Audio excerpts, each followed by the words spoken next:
Bismillahirrahmanirrahim. Assalamualaikum warahmatullahi wabarakatuh. Waalaikumsalam warahmatullahi wabarakatuh.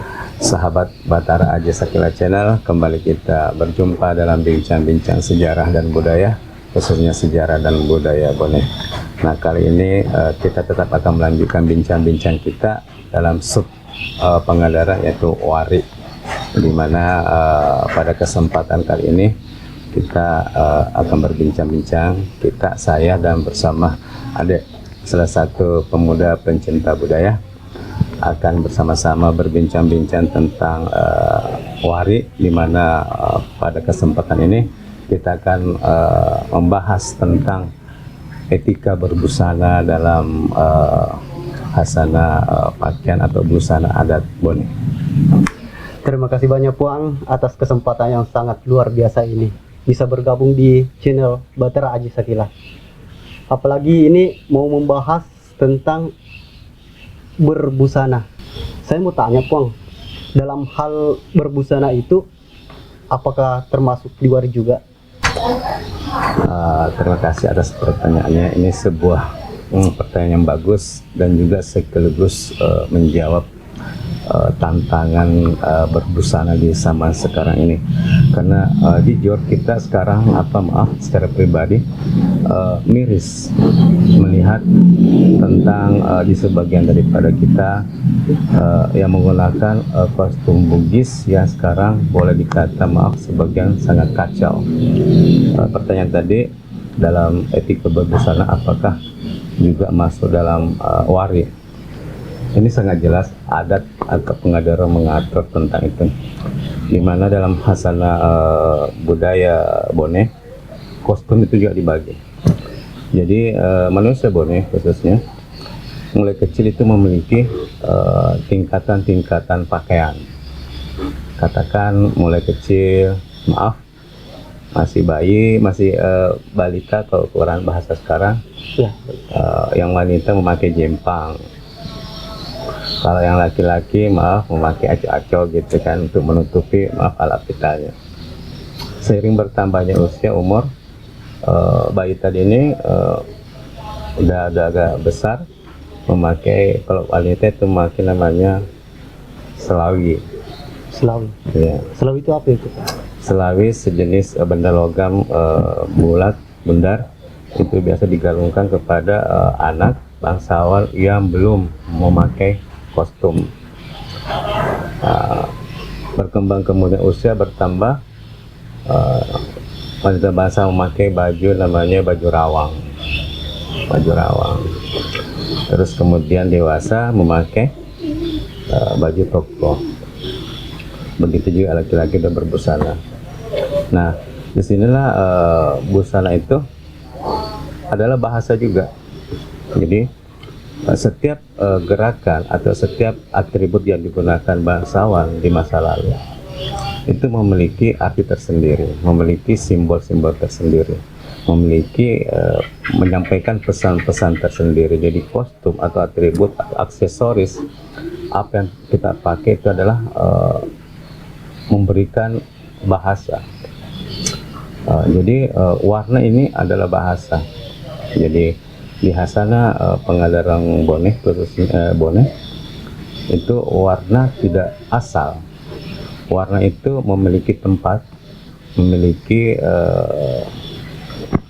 waktu, dalam artian komunitas, tidak asal dipakai.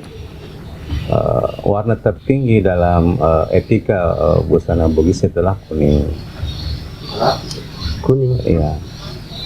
Kenapa harus warna kuning Puang, bukan warna yang lain? Nah, inilah adat.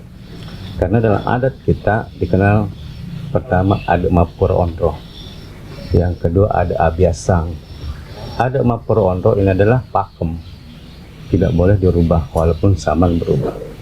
Ada Abiasang adalah ada kontemporer yang berkembang sesuai dengan perkembangan manusia. Nah, kembali ke tadi, kuning inilah warna tertinggi. Terus di bawah kuning, hijau. Ini buat anak rajin. Tadi kuning buat anak patola. Terus yang ketiga, merah buat anak jarak. Nah, inilah warna bangsawan di Bugis. Nah, kalau di laki-laki pakaian tertinggi kita adalah sigara. Oh, sigara. Sigara. Ya. Sigara ini pakaian kebesaran tertinggi dalam adat Bone, di mana sigara ini biasa dipakai kepada orang yang diritualkan. Contoh misalnya pelantikan Arumpone. Jadi Raja Bone mas sigara baru dilantik. Terus di bawah sigara ditapung. Jadi, tapung. Jadi perkara tertinggi tadi sigara, di mana sigara ini digunakan dalam acara-acara resmi, misalnya pelantikan raja atau pengantin. Nah, di bawah sigara ini tadi tapung. Tapung ini dipakai dalam acara formal bangsawan, acara-acara resmi kenegaraan di masa lalu, di mana semua bangsawan matapong. Jadi Arumpone misalnya dalam pelantikan Arumpone pakai sigara, sementara bangsawan lain matapong. Tapong ini terbagi lagi. Oh, terbagi lagi. Dibagi lagi. Terbagi berapa itu, Pong? Tapong kalau bangsawan laki-laki yang sudah menikah, dia matapong hitam. Kerisnya di dalam sarung. Ya. Jadi ini menjadi simbol, oh andi anu purani andi nikah.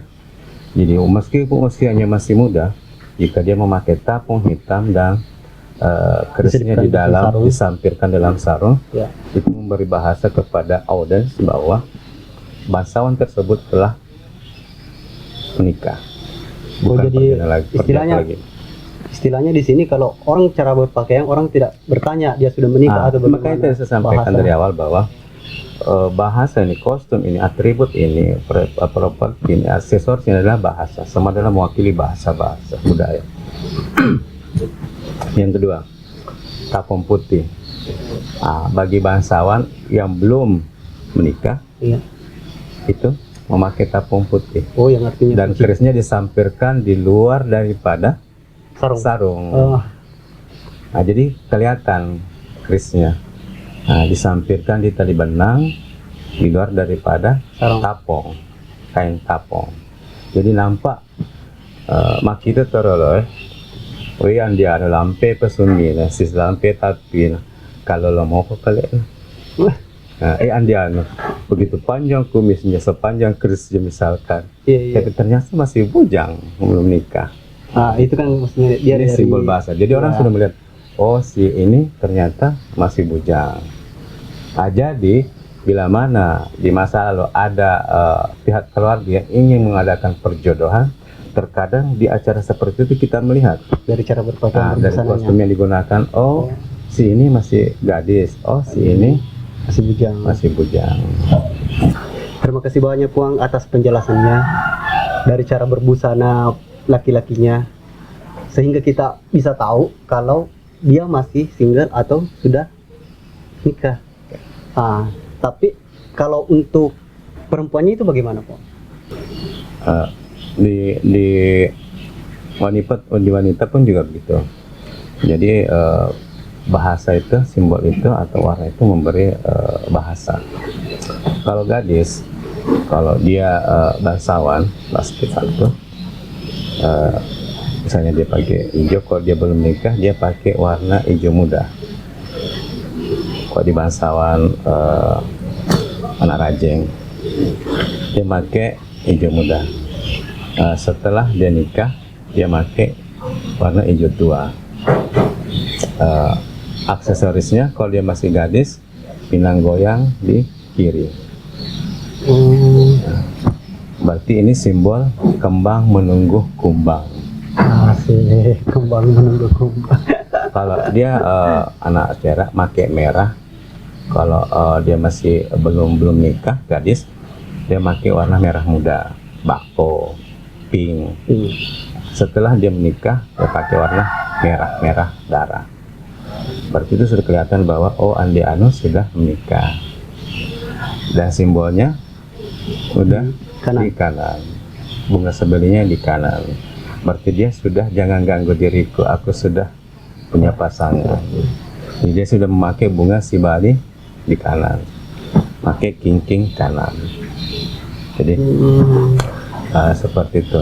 Jadi di masa lalu apa yang terlihat dari tampilan kita itulah bahasa tentang diri kita. Nah inilah rancu sekarang karena terkadang timbul perseteruan karena ketidaktahuan itu tadi, bahasa tidak tersampaikan. Jadi pernah ada kasus, maaf, di suatu acara seorang perempuan cantik yang digoda sama laki-laki karena dianggap masih gadis, karena dia umurnya masih belia, cantik, tapi dia memakai simbol-simbol gadis. Nah sementara ada seorang perantau, mungkin dalam rantauannya dia dididik tentang etika busana Bone, begitu kembali etika busana Bugis, begitu kembali tanah Bugis, dia paham bahwa seperti ini etika berbusana Bugis yang saya paham, yang dipelajari dari orang tua di rantau. Begitu kembali dia melihat, oh ini gadis, ketemu di pesta, oh ini gadis, akhirnya dia goda. Ternyata sang perempuan ini memiliki suami. Akhirnya terjadi masalah di mediasi. Dia bilang, saya mohon maaf karena saya tahu simbol apa yang dipakai si cewek tadi ini, si perempuan ini menunjukkan simbol seorang gadis. Nah, dia memakai di sebelah kiri, pinang goyang di kiri. Berarti tadi kembang menunggu kumbang. Padahal itu tadi sudah menikah. Nah disinilah perlunya etika berbusana yang pakem yang kita harus pahami, sehingga begitu kita melangkah keluar misalkan menggunakan atribut budaya, inilah mencerminkan diri kita. Misal tadi dia pakai bunga sibalikan, dia sudah berbahasa kepada orang, walaupun saya belia, walaupun saya muda cantik, saya sudah memiliki pasangan. Jadi maaf, kumbang jangan menggoda diriku. Seperti sudah ada kumbang di rumah. Sudah ada kumbangnya. Nah seperti itu.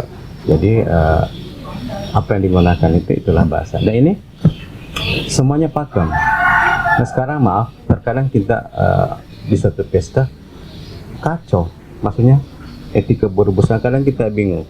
Ini mengambil tema apa? Kadang dia pakai kuning, tapi semua hiasan dipakai. Kali ini ada pakemnya, kuning itu harus pakai. Kalau dia bajunya baju kuning, dia pakai geno batu, rantai bulo-bulo, bangkarak jangan-jangan, bosak lola itu. Kalau dia pakai baju hijau, dia pakai koteng, kolara, geno cibatu, gelannya gelang bosak. Kalau dia memakai baju merah, ini geno meranang dan foto tiga rok tedong. Inilah pakemnya.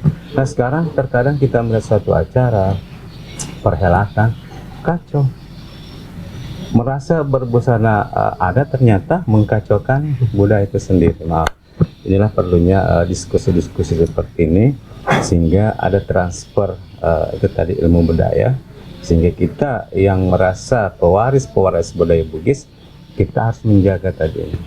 Nah, akhirnya ini berkesinambung kepada generasi kita. Nah kalau saat ini kita tidak clearkan, tidak kita tampilkan etika berbusana kita yang sebenarnya, akhirnya transfer ilmu itu mandek, akhirnya kacau belakangan. Mungkin seperti itu. Ternyata dulu itu sangat luar biasa ya Pong. Dari cara berpakaian kita bisa tahu status seseorang, dia masih gadis atau bujang. Tapi kalau kira-kira Pong, kan biasa juga ada orang yang cari ini janda.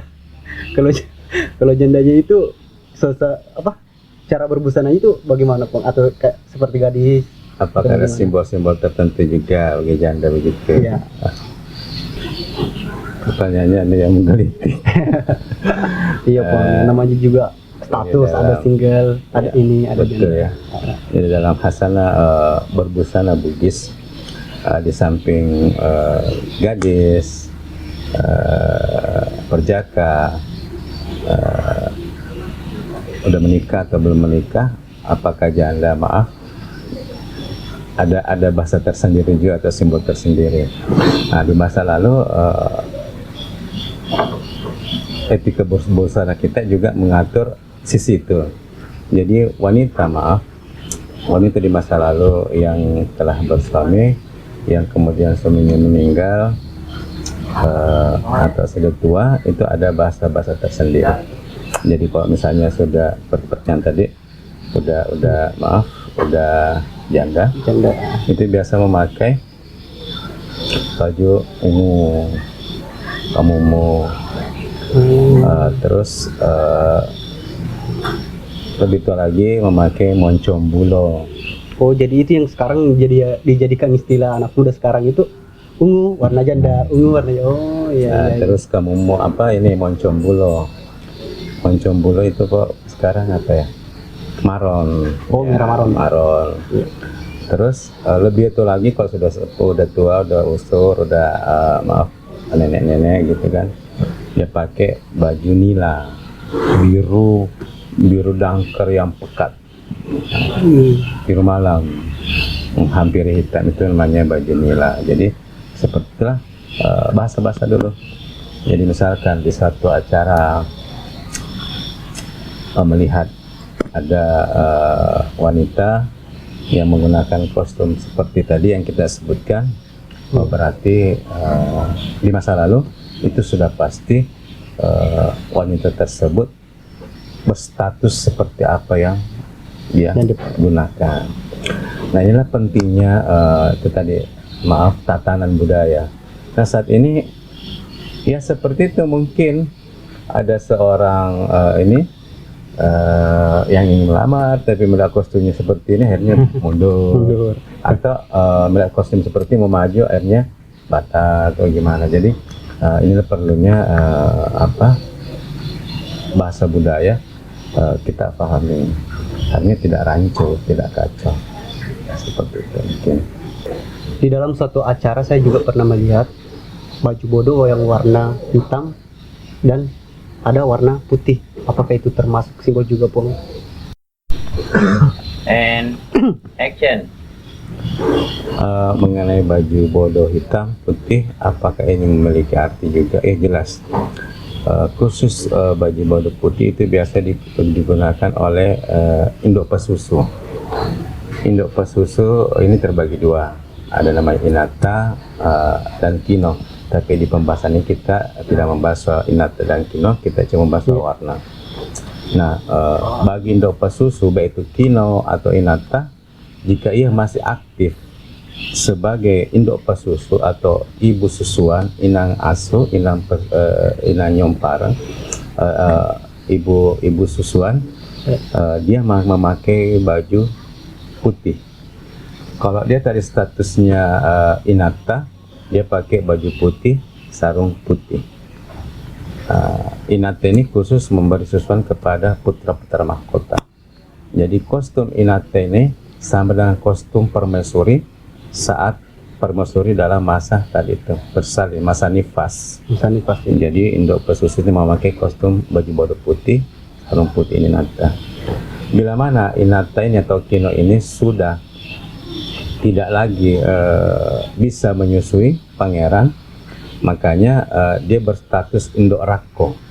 Kok bajunya baju toko hitam, Artinya sudah baju bolong, sudah purna, marakon, kering, sudah sudah tidak mampu lagi memberi asupan air susu kepada kepada tadi itu pangeran-pangeran. Nah, inilah tadi juga sekarang menjadi gambaran bagi saya pribadi miris, karena terkadang ada event misalkan atau apa tampilan-tampilan yang dianggap tampilan budaya, yang tampil misalnya garis-garis belia tapi memakai kostum warna hitam. Jadi kadang saya astagfirullah, kasihan ya, maksudnya inilah memang warna budaya, hitam warna budaya, cuma apa salahnya kita menampilkan atau menempatkan warna budaya ini pada porsi masing-masing. Karena sangat tidak bukan pada tempatnya. Kalau misalnya gadis memakai kostum hitam, ini kan induk rako namanya. Orang gadis memakai warna hitam ataupun warna putih, ya kan dia induk pesusu. Kecuali kalau memang dia turunan induk pesusu kan, jadi dia bisa menggantikan generasi sebelumnya sebagai induk pesusu. Jadi pernah ada sebuah, ini kenyataan loh, ada teman sahabat keluarganya menikah, dia pakai kostum hitam dalam pestanya. Sempat dia bertanya, wah sudah benar ini, cocok ini. Saya ditanya, berarti saya menjawab. Nah, jawaban saya, maaf, kostum itu buat induk rakul. Kembali bertanya, ini simbolnya apa? Simbolnya itu simbolnya menopause. Iya. Berarti nanti dia tidak bisa memberi air susu kepada anaknya, tidak bisa. Ini simbolnya menopause, simpelnya begitu. Terus jangan sampai saya kena tulangnya. Saya bilang, Iya. ini tadi kan bahasa, makanya kalau ingin subur pakailah pakaian hijau saat ini hari nikah, itu Iya. simbol kesuburan. Pakai merah simbol kemakmuran misal. Akhirnya bilang berapa lama habis nikah tidak punya anak. Dan anehnya dokter menjustis bahwa memang dia sudah tidak bisa memiliki anak karena itu tadi menopause. Nah, inilah bahasa-bahasa budaya. Mungkin kita berkata itu cuma simbol, apalah arti simbol. Simbol itu adalah sebuah mahakarya maestro kita di masa lalu yang tidak salah menciplak. Bahasa ini terlahir hasil perenungan olah batin yang lama, olah spiritual yang lama, yang memiliki tingkat pendalaman jiwa yang dalam, timbullah karya kata seperti ini. Jadi setiap bahasa yang ditampilkan itu syarat dengan nilai-nilai spiritual sebenarnya. Jadi kita sebagai pewaris, sebagai ahli waris harusnya menjaga dengan baik warisan-warisan tersebut. Oh, jadi seperti itu, Puang. Untuk zaman sekarang ini sering kita lihat pengantin-pengantin yang mana perempuannya sudah memakai pakaian lengkap, paten rejaka, tapi sedangkan laki-lakinya hanya memakai songkor reca, tidak memakai sigara lagi. Apakah itu simbol atau bagaimana, Pak? Pertanyaannya apa ya? Sangat future ya. Iya, Pak. Dan betul-betul kekinian. Nah, inilah yang menjadi tantangan buat kita di masa ini, yang menjadi motivator buat selalu diskusi tentang budaya. Karena andai kata si pihak mempelai perempuan, keluarga dari mempelai perempuan, Iya. paham bahasa itu secara utuh, mungkin keberatan. Karena di masa lalu, wanita makunrai tinggi di dasi gerakan berarti dianggap bukan istri utama. Jadi dulu, seorang bangsawan yang nikah, kan poligami di masa lalu dianggap biasa. Di situ simbol yang mana sebenarnya permaisuri dari bangsawan tersebut. Jadi menjadi bahasa di masa lalu bahwa niga dasi garaka ini tuh pertama konrel. Niga dasi garaka ini tuh bini padana. Siapa wanita yang dinikahi oleh bangsawan A yang laki-laki, dia memakai sigara, itulah dianggap istri utamanya. Nah, bila mana bangsawan laki-laki yang menikah cuma memakai songkok reca, berarti dianggap ini dalami atau istri bukan istri utama. Terlihat aturan. Jadi terkadang saya tersentak melihat misalnya di undangan ada foto-foto prewedding atau foto pernikahan, lihat di Facebook nikah istrinya mempelai perempuan lengkap, pakai paten rejaka, simbol dia memakai mahkota, salokoa kan, lengkap simbol teto bahwa saya adalah istri utama. Sementara pasangannya memakai songkor reca, tidak pakai sigara. Jadi kalau bahasa budaya, ini bukan pasangannya ya. Yang pasangan perempuan yang mana?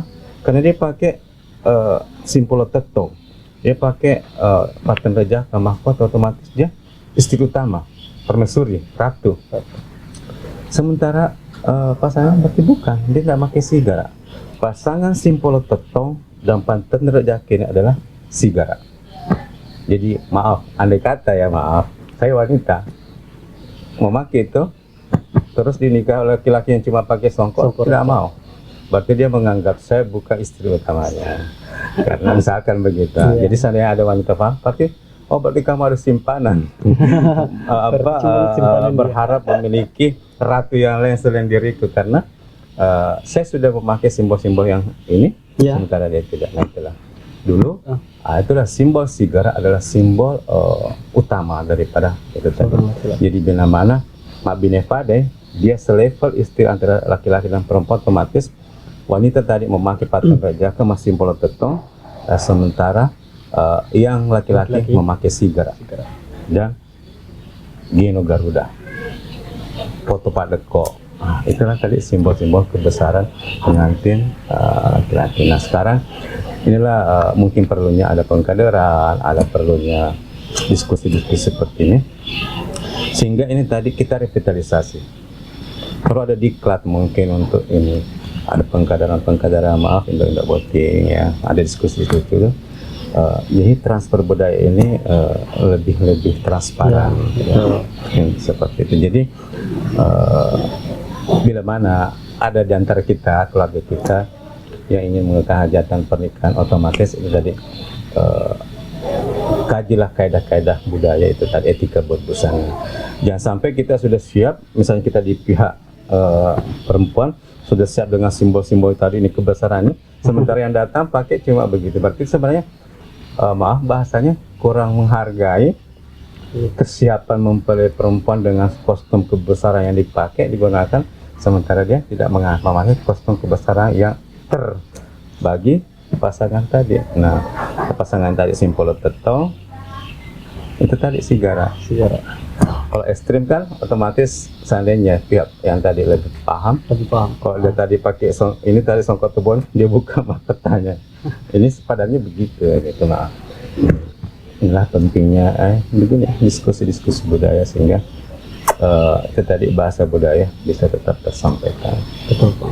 Mungkin zaman sekarang dia cuma lihat modern, lebih keren, mungkin dia ada begini. Nah ini penting bahwa adat itu tidak hanya estetika. Ini penting digarisbawahi, bahwa dasarnya ada bukan cuma keindahan, bukan cuma estetika, tapi adat itulah etika. Ya, ini yang penting. Jadi adat itulah etika yang dibungkus oleh estetika. Jadi bukan estetika yang diikuti oleh adat, rancu. Tidak mesti ini komben ini cakep. Lihat dulu apakah dia etikanya udah benar atau tidak. Jadi etika dulu baru diikuti estetika. Jangan estetika etikanya hancur. Itu bukan adat. Nah, seperti itu. Maaf. Luar biasa. Ternyata dari cara berpakaian kita sudah tahu isyaratnya dia seperti ini, statusnya dia seperti ini. Oh ya Pong, ada satu pertanyaan yang dari tadi saya mau pertanyakan, cuma mohon maaf agak ragu-ragu, tapi sudah tidak bisa ditahan. Apakah saya boleh minum teh? Kasih.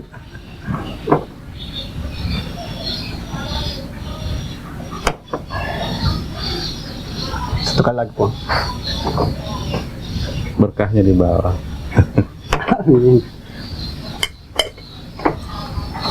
Ini pertanyaan serius Pong.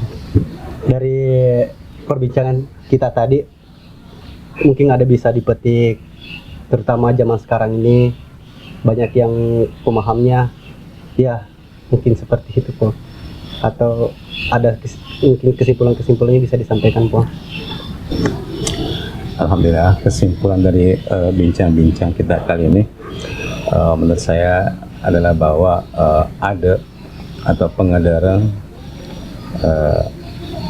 tidak hanya estetika, tapi harus etika. Jadi yang ditemakan itu etika ikut estetika, jangan kebalik, estetika baru etika. Nah, kostum dalam hal ini yang kita diskusikan adalah simbol-simbol bahasa di masa lalu. Kita sebagai pewaris atau ahli waris harusnya bangga dengan warisan mahakarya daripada maestro kita, budaya kita di masa lalu. Jadi olehnya itu mari kita menjaga, merawat dan melestarikan warisan-warisan itu yang mungkin cuma ada di belahan bumi ini. Warisan itu yang Allah titipkan dari leluhur kita buat kita. Nah, jadi marilah kita betul-betul menjaga, melestarikan sebagai tanda syukur atas adanya sebuah karya adiluhung dari leluhur kita yang teruskan hingga kini. Nah, jadi itu jangan sampai di tangan kita karya mahakarya ini tadi rusak karena tidak adanya pertanggungjawaban dari kita sebagai ahli waris. Olehnya itu ini sebagai tanda syukur kembali marilah kita asasi, menjaga, merawat, melestarikan warisan-warisan kita. Akhirnya kita bisa mewariskan kembali kepada generasi kita setelah kita. Amin. Terima kasih banyak Puang atas kesempatan yang diberikan kepada saya yang sangat luar biasa ini. Banyak pengetahuan saya dapat. Dan buat teman-teman Batara Aji Sakilah, jangan lupa subscribe, like, and share. Karena itu tidak membuat kita capek. Coba